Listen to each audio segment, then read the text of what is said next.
All right, everybody, it's the last day before midwinter break, which, if you're unfamiliar with what that is, or like, I don't know either. When I first started working here, I found out that there's a week off in February, as well as the week in April for spring break. And so we have that coming up. I've heard that it was something that Bellevue families wanted for ski holidays back in the day. I don't know if that's true or if that's just the stereotype about the wealth of Bellevue. But regardless, I like it. It's a nice break, a few weeks into the second semester. But today, topic for Video 101 is I want to talk a lot of times when school shootings happen, one of the solutions that's offered, and I believe it's, with sincerity and things like that, but it's that we should arm teachers. Teachers should be carrying guns, and if the teachers and staff were carrying guns, then they would be able to stop a school shooting. And so I'm going to talk about why that's a terrible idea and why it would never work. So first, just having more guns in a space is statistically correlated to having more accidents, more gun-related deaths, more suicides, things like that. You are far more likely to die from gun violence if there are guns in your home than you are if you don't have guns in your home. I know that's counterintuitive and, to what the arguments that are made about having a gun for personal protection, but you're actually more at risk if there's guns in your home. And so I think it's a fine logical connection to say that if we have more guns in schools, that there would be more accidents, more death, and things like that. The second piece is a complete lack of funding. I am privileged to work in a district that has fully funded education, and we do fine. We don't have to pay for school supplies and things like that. But there are schools that don't even provide heat for their students in the winter, that don't provide textbooks that aren't 30 years old and completely out of date, that don't provide school supplies, and teachers have to pay out of pocket for all these different expenses. And yet now all of a sudden we have enough money to buy everybody a $800 Glock pistol that they're going to keep in, plus you have to buy some type of security measure to keep it locked up or safe or different things like that. And you would have to pay for training, which leads me into my third point. There is no amount of training that a teacher is going to get that would make them turn into, a gun-toting superhero that's going to stop every mass shooting that happens in our schools.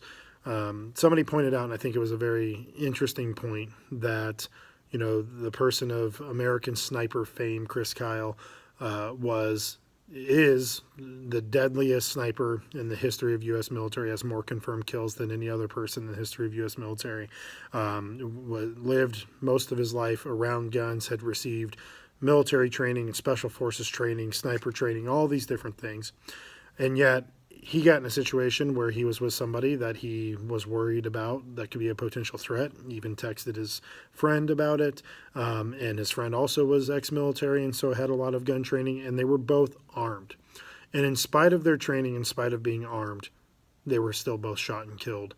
And I think about that because if a person with all of that training and all of that experience firing weapons can't guarantee his own safety and guarantee the safety of those around him when he's armed, then what makes us think that teachers are going to be able to be any better? I don't pretend to think that I would be able to be a crack shot and hit everything I'm aiming at, that I would know how to respond in a situation, even with training. We know this because the police that get in situations of shootings, especially their first time, are far more likely to make a mistake that could lead to harming somebody or hurting somebody or themselves. And so I just don't get.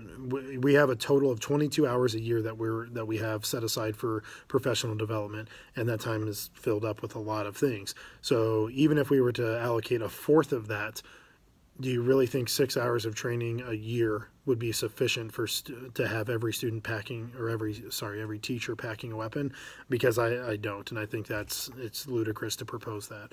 And then finally, more guns is not going to solve anything. In the chaos of a school shooting situation, if I was armed and had a gun, and I go out into the hallways to look for the person or to try to protect my students as they escape, and I see somebody coming around the corner with a gun, I think my instinct is going to be to shoot, right? I'm not in that situation. If I'm aware that there's a shooting going on, I'm on edge, I'm on nerves, so I shoot. Well, what if that's another teacher with a gun trying to find the shooter?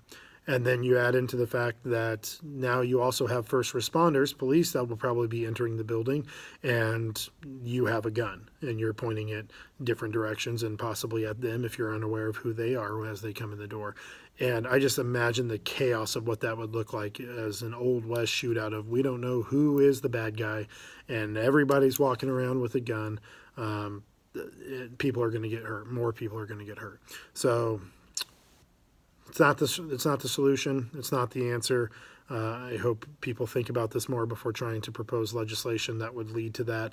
I, for one, would be 100% against having any more weapons in schools.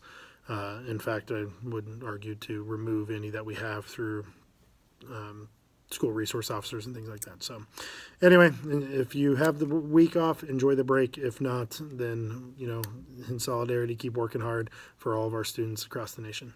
We'll see you next time.